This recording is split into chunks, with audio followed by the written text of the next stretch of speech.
इस वर्ष दिसंबर में हमारी 23वीं समिट के लिए 140 करोड़ भारतीय उत्सुकता पूर्वक आपका इंतजार कर रहे हैं। व्लादिमीर पुतिन जब इस बार भारत आएंगे तो उनके आने के समय एक व्यक्ति नहीं आएगा, क्योंकि वर्ल्ड उनको एक व्यक्ति के नजरिए से देखता है। टिका हुआ है क्या वो चंद फैसले, वो अहम फैसले जो हमारे हुक्मरानों को करनी चाहिए, क्या उनमें वो सलाहियत है?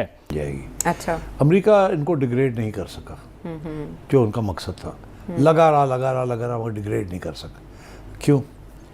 कि उन्हें पनाह मिली हुई थी पाकिस्तान। वो भारत आ रहा है, दुनिया का सबसे ज्यादा न्यूक्लियर पावर वाला देश भारत की ओर करीब आ रहा है। वो है, हमारी तारीख जुड़ी हुई है, हमने यानी सैकड़ों साल इकट्ठे रह के गुजारे हैं। अच्छा सेठी साहब, आपने कहा कि अमेरिका क्यों कामयाब नहीं हो सका और पाकिस्तान क्यों नहीं हो सकता।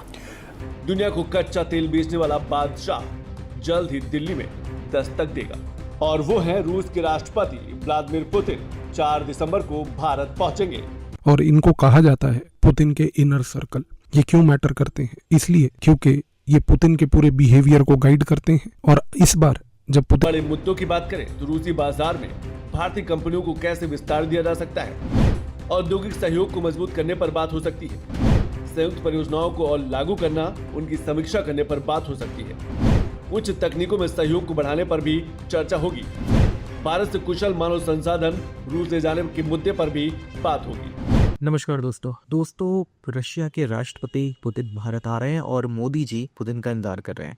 अब ये सब देखने के बाद पाकिस्तानी मीडिया में काफ़ी इसका चर्चा हो रहा है, क्योंकि जब कल पुतिन भारत आ जाएंगे तो सबसे बड़ा जो नज़र होगी पूरे पाकिस्तान की मीडिया की, वो होगी भारत और रशिया के बीच में जो डिफेंस डील हो रही है।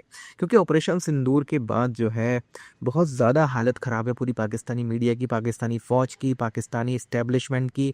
और जिस तरह से आंतरिक मामले इनके चल रहे हैं, इमरान खान को लेके जो हंगामा हो रहा है, साथ ही साथ जो मुनीर है वो पूरी तरह से फंस गया है, ना इधर का रहा है ना उधर का, ना वो फील्ड मार्शल रहा है, ना वो रिटायर हो पाया है, और नवाज शरीफ और उसकी फैमिली ने उसे बुरी तरह से फंसा दिया है। तो वो एक अलग स्टोरी है, किसी और वीडियो में उसके बारे में डिस्कस करेंगे। लेकिन फिलहाल जो पुतिन भारत आ रहे हैं उसे लेके बहुत ज़्यादा उत्सुकता है लोगों में, मीडिया में, और सभी लोग खासकर मोदी पुतिन का इंतज़ार कर रहे हैं। तो पुतिन जी के स्वागत में ज़रूर कुछ ना कुछ आप कमेंट बॉक्स में लिखिएगा, जय हिंद ज़रूर लिखिएगा। और बढ़ते हैं इस वीडियो में आगे, देखते हैं पाकिस्तान में और पाकिस्तानी मीडिया में क्या डिस्कशन चल रहा है और पुतिन का ये विजिट कितना इंपॉर्टेंट है भारत के लिए। तो आइए आगे बढ़ते हैं इस वीडियो में। व्लादिमीर पुतिन जब इस बार भारत आएंगे तो उनके आने के समय एक व्यक्ति नहीं आएगा, क्योंकि वर्ल्ड उनको एक व्यक्ति के नजरिए से देखता है। लेकिन जब भारत की external intelligence agency research and analysis wing देखती है तो वो पुतिन को सिर्फ अकेले नहीं देखती, बल्कि उसके आसपास के एक ऐसे ग्रुप को भी देखती है जो पुतिन को इन्फ्लुएंस करते हैं, जो कभी पुतिन के आसपास दिखते नहीं लेकिन हमेशा उनके साथ होते हैं। और इनको कहा जाता है पुतिन के इनर सर्कल। ये क्यों मैटर करते हैं? इसलिए क्योंकि ये पुतिन के पूरे बिहेवियर को गाइड करते हैं। और इस बार जब पुतिन भारत आएंगे तो उनका आउटलुक, उनका रवैया, उनके दिमाग में भारत को लेकर जो एक छवि है वो इन लोगों के तहत इन्फ्लुएंस्ड होगी। इसीलिए भारत की रिसर्च एंड एनालिसिस विंग का जो रशिया डेस्क है वो केवल और केवल पुतिन को एक व्यक्ति के तौर पर नहीं, बल्कि पुतिन के पूरे इनर सर्कल को एक कलेक्टिव कॉम्पैक्ट के नजरिए से देखता है। 2025 में कुछ महीने पहले जब डोनाल्ड ट्रंप और पुतिन की मुलाकात अलास्का में हुई थी, उस समय भारत की रिसर्च एंड एनालिसिस विंग के अमेरिका डेस्क ने, रशिया डेस्क ने कोलैबोरेटिव एफर्ट से मिलकर एक कॉमन पॉइंट का एनालिसिस ये निकाला था कि जब पुतिन अलास्का जाकर ट्रंप को मिले थे, उस दौरान, उस डिसीजन से पहले, उस मीटिंग से पहले 4 ऐसे क्रूशल व्यक्ति थे जिन्होंने पुतिन के पूरे व्यवहार को इन्फ्लुएंस किया था, जिन्होंने पुतिन की टोन को, किस प्रकार से रशिया के क्या डिमांड्स होंगे, पुतिन की क्या पेशेंस लिमिट्स होंगी, और सबसे बड़ी बात क्या रेड लाइन्स होंगी जिनको पुतिन ब्रीच नहीं करेंगे, ये सारी चीजें उनके एक इनर सर्कल के 4 क्लोज्ड मेंबर्स ने डिसाइड की थी। पुतिन का इनर सर्कल इसलिए मैटर करता है और आपको ये समझने की आवश्यकता है क्योंकि रशिया कोई एक नॉर्मल डेमोक्रेसी नहीं है जहां पर अलग अलग मिनिस्टर्स को अलग अलग पावर है, हर मिनिस्टर की अपनी एक कॉन्स्टिट्यूएंसी है, हर मिनिस्टर की अपनी एक छवि है। रशिया एक ऐसे प्रकार का पॉलिटिकल सिस्टम है जहां पर पुतिन के आसपास के कुछ लोग ही सबसे ज्यादा मैटर करते हैं। क्यों?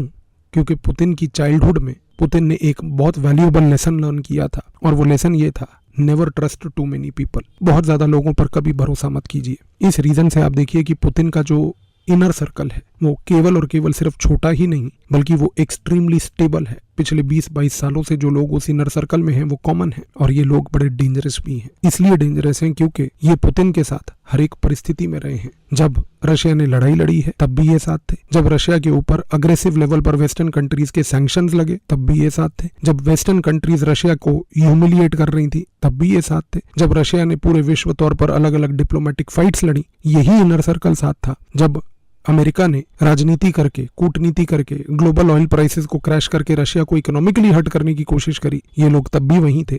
और सबसे बड़ी बात, पुतिन के पूरे प्रेसिडेंसी में उसके सारे अप्स एंड डाउन्स को झेलने वाले, उसके साथ रहने वाले यही लोग थे। इसी रीजन से समझने की कोशिश करिए कि ये वो लोग नहीं जो सिर्फ रशिया को प्रोटेक्ट करते हैं या पुतिन को प्रोटेक्ट करते हैं, ये आज प्रोटेक्ट करते हैं द आइडिया ऑफ रशिया को। इसीलिए जब भारत की रिसर्च एंड एनालिसिस विंग आज जब रशिया को ऑब्जर्व करती है, भारत की रॉ का जो रशिया डेस्क है वो पुतिन को ही नहीं केवल पुतिन के इस बहुत इंपॉर्टेंट इनर सर्कल को नेटवर्क तरीके से मैप करता है। वो देखता है और बहुत केयरफुली ऑब्जर्व करता है कि पुतिन किन लोगों पर ट्रस्ट करते हैं, किन लोगों को टॉलरेट करते हैं, किन लोगों को सुनते हैं, किन लोगों का प्रयोग करते हैं, किन लोगों से डरते हैं, और सबसे महत्वपूर्ण ये भी ऑब्जर्व करते हैं उनके आसपास कौन से लोग चलते हैं, उनके साथ एक हायरार्की में कौन से लोग कितनी दूरी पर होते हैं, कौन उनके ऑफिस में बिना नॉक करे एंटर करता है।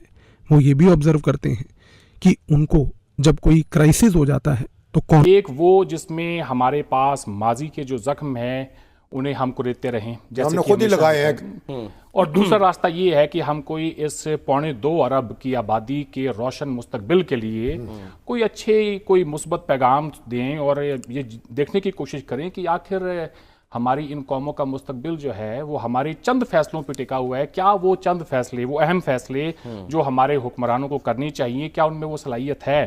क्या अवाम उसके लिए तैयार हैं? अवाम तैयार है, बात हुक्मरानों की होनी चाहिए। हम एक दूसरे से जुड़े हुए हैं, हमारा जोग्राफिया जुड़ा हुआ है, हमारी तारीख जुड़ी हुई है, हमने यानी सैकड़ों साल इकट्ठे रह के गुजारे हैं।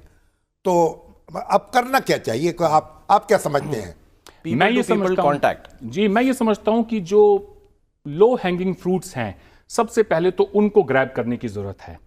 हमें जो पहला कदम हमें उठाने की जरूरत है कि 2019 के हिंदुस्तान के इकदाम के बाद जो हमारे हाई कमिश्नर को एक्सपेल किया गया था, कश्मीर के 5 अगस्त 2019 के इकदाम के बाद जो हाई कमिश्नर को एक्सपेल किया गया और डिप्लोमेटिक रिलेशंस को डाउनग्रेड किया गया, पहले तो उसकी बहाली हो, यानी हाई कमिश्नर को वापस जाना चाहिए दोनों मुल्कों में, दोनों मुल्कों में हाई मामूल के कमिश्नर सफारती ताल्लुकात बहाल हों। बिल्कुल, ये सबसे पहला कदम है। उसके बाद हमें ये देखना होगा कि वो तमाम लोग जिनको मेडिकल वीज़ाज दिए जाते थे, जो बुजुर्ग हैं, जाना चाहते हैं, अपनी मिट्टी को देखना चाहते हैं, उनको वीज़ा थोड़ा सा रिलैक्स किया जाए। अभी ये तो मैंने सुना है कि जो 65 साल की उम्र के जो सीनियर सिटीजन्स हैं उनको ऑन अराइवल वीज़ा मिल जाता है वाक़ा पे जाके।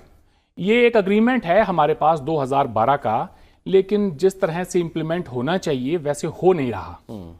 तो मैं तो समझता हूं कि वीज़ा फ्री एंट्री होनी चाहिए। जी बिल्कुल होनी चाहिए, लेकिन वो एक विशफुल थिंकिंग होगी एक ऐसे टाइम पर कि जब हमारे दरमियान